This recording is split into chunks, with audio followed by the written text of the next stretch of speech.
Okay, and next up in a moment, we'll have Czenszak speaking on nominal semantics of first-class automatic differentiation.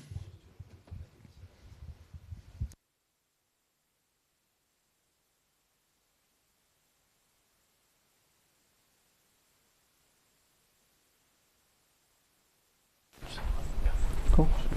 Alrighty. Alright.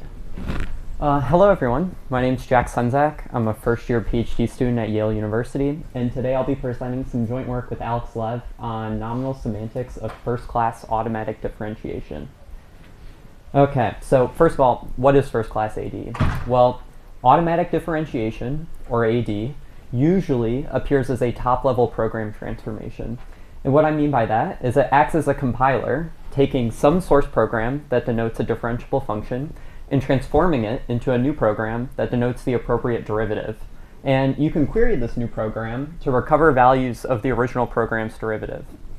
Now, in contrast, first-class AD offers differentiation as a first-class programming construct. And what that means is I can write programs that arbitrarily nest and compute derivatives. So here's a lambda expression that takes in a real-to-real function and computes its second derivative at 100.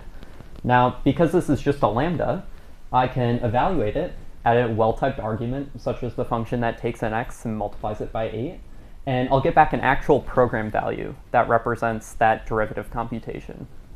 So clearly, first-class AD is a lot more expressive than top-level AD, and it turns out, if you look in the machine learning literature, whether it's hyperparameter tuning or meta-learning or even in application areas like cognitive science, there's a variety of situations, both in theory and practice, where it's convenient to compute first-class derivatives. Now, in this talk, I want to talk about a particular implementation strategy that's popular for implementing first-class AD with dual numbers. Okay, so ordinarily, the way that you implement AD using standard dual numbers at the top level is you take some source program, again, denoting a differentiable function, and you fix a value of its derivative that you're interested in computing. So in this example, say 8. And you apply a program transformation that lifts this program to, instead of operating over real numbers, it'll now operate over dual numbers. And each one of these dual numbers, you can think about it as a tuple consisting of the value of a function at some point and the value of its derivative at that same point. And here I write it as a formal sum where we're using epsilon to track the derivative. Now, all of the primitives in this lifted program also operate over dual numbers. And the way that they do this is they act on the normal component of each dual number just like they normally would with real numbers. So for multiplication, for instance, it would be real number multiplication. But on the dual component, it'll actually implement the appropriate rule of calculus, so the product rule. And if I run this program, you can see this in action. So I'll substitute, and then I multiply, and I get back a term that's of the form 8 squared plus 2a epsilon. And you'll notice this is the value of our original function plus its derivative times epsilon. So we can recover the value of the derivative that we were interested in by just taking the coefficient of epsilon. And this is the general recipe. Now, how do you implement first-class AD? Well, to show you why standard dual numbers don't work, suppose we have a differentiation operator that first class applies standard dual number AD each time it's run. Now, before I show you why this doesn't work, we should think about what this program's actually supposed to equal.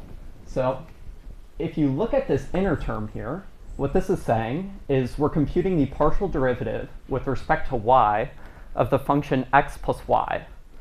So that should equal 1. And if we black box that term as 1 and consider the outer term, we're computing the derivative of just the identity function. And again, that should be 1. So we want this whole program to equal 1. But when I run it, you'll notice that we get 2. And what's going on here is the first time that I evaluate diff, I'm using this epsilon to track the partial derivative with respect to x. Now, the second time that I run diff, I'm also using epsilon to track the partial derivative with respect to y. Now, because these two epsilons end up being in the same scope, the coefficients get combined into a value that's neither the derivative with respect to x or the derivative with respect to y. And this is a general phenomenon called perturbation confusion. And it turns out that there's actually an algorithm that gets around this. And the way that that works is we'll consider the same example, but now when I run diff, I'm going to use tagged epsilons. And what this will achieve is it's going to keep all of these derivative computations separate. So now as I continue running the program, and I call the second differentiation, I'll use a fresh tagged epsilon. So now when these two epsilons are in the same scope, they'll stay separate, right, as you can see, and we'll actually extract the correct value of the derivative with respect to y. And this leads us to ultimately get the right answer. So this algorithm that I just showed you is very popular. It was introduced by Siskind and Pearlmutter in 2005 in their landmark paper on perturbation confusion. And over the years, it's been implemented by various systems, including JAX and a beta version of PyTorch and Julia diff. But in 2019, the same authors of the original algorithm realized that there's actually a subtle bug in most implementations.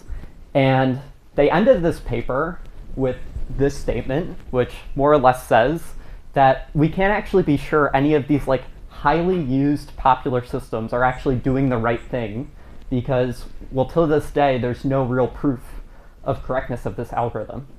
Now, I want to talk about how we formalized a version of this algorithm and how that correctness proof goes. So the general structure of this proof is going to look like this. So we'll start with some source language that's more or less lambda calculus with first-class differentiation. And we're going to interpret it in a way that diff is actually going to correspond to mathematical differentiation. Now, this will tell us what diff should mean, but it's not going to tell us how to implement diff. To actually implement diff, we'll compile this language to a language with name generation. And we need name generation, essentially, to be able to generate these fresh formal infinitesimals for the tagged forward mode algorithm. So once we have this target language, we'll interpret it in a suitable semantics. And then finally, we'll show that these two things are related in a way that shows that tagged forward mode correctly implements differentiation. OK, so because the left side of this picture is pretty standard, I'll start with this. So what is this source language? Well, here's its syntax. As I said, this is a simply typed lambda calculus, but the things to look out here for are it has real numbers, it has smooth primitives like plus or minus, and it also has real constants like 0, 1, 2. But it also has first-class diff. And because we want first-class diff to actually mean mathematical differentiation, that principle is going to guide how we design the semantics for this language. So semantics-wise, types, real will actually be interpreted as real numbers. Products will be interpreted as product spaces. Functions will be interpreted in a suitable notion of function space. And for terms, if all of these primitives in your language are actually smooth, then lambdas will correspond exactly to smooth functions. And differentiation can actually be the function that sends each smooth R to R function to its first order derivative. Now, that covers this side of the picture. So how do we compile this to a language with name generation? Well, the first thing I have to tell you is what this target language actually looks like. So here's its syntax. It's got a type for dual numbers and real constants that can be used as dual numbers in a trivial sense. It also has names, and it has a monad for representing the effect of name generation. Now, it also has a piece of syntax that's going to let us generate these fresh tags, and a piece of syntax that can coerce those tags into formal infinitesimals epsilon. Now, in order to extract those, we'll also have an operation that takes the coefficient of some particular epsilon by giving it its tag and some dual number that we're interested in. Now, the semantics of name generation is a very well-studied thing. There's a variety of different semantic models we could choose. We opted for a particular one called the Shanuel topos. Intuitively, though, this thing contains mappings for each finite set of tags. You give me a set of values that depend on those tags. So, for example, the way that we'll interpret names is given some set of tags, the set of values that depend on those tags are exactly the same. Same for dual numbers. If we have some set of tags x, we can interpret dual numbers over those tags as formal sums that use infinitesimals in that set. All right, so how do we define this compiler? Well, the idea here is if we start with some source program, it can have an arbitrary type, and we don't know how many times it calls diff. So because we're going to use name generation to implement diff, we need our target program to always be monadic. For types, we'll interpret real numbers as dual numbers and functions as effectful for the same reason as before. Terms also mostly say the same. But here's the interesting part. For tagged forward mode, what we'll do is we'll implement a function that takes in a function and gives you back a new one that is its derivative. What's going on here is we generate a fresh tag, and then we call f with what should be x plus epsilon with that tag, and then we recover that derivative value that we were interested in. Now, that shows you what this side of the picture is. What's like the punchline? What's the correctness guarantee that we get here? So we have this short correctness theorem, even though we're considering a complicated algorithm. And the way you interpret this is, if I have some term with type real that denotes a real number, the compiled version of this program is going to be equal to return of that number.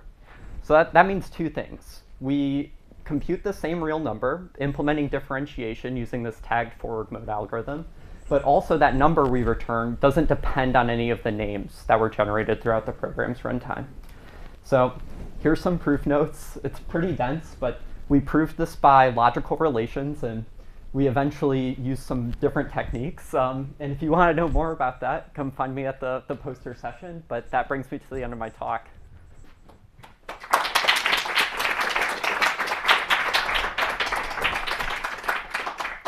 Yeah, thank you. Are there any questions? And in the meantime, if the next speaker could please start getting set up. There's also some seats in the front if people want to sit down.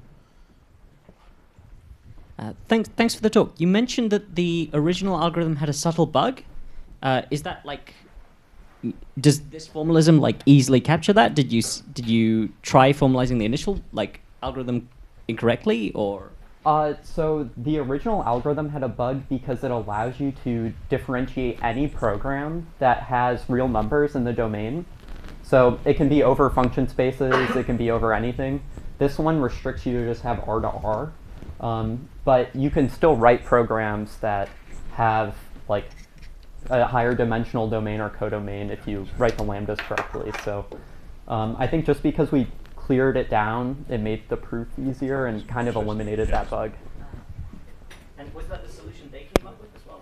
So they, I'm not actually sure on the details, but. Thank you very much for the talk.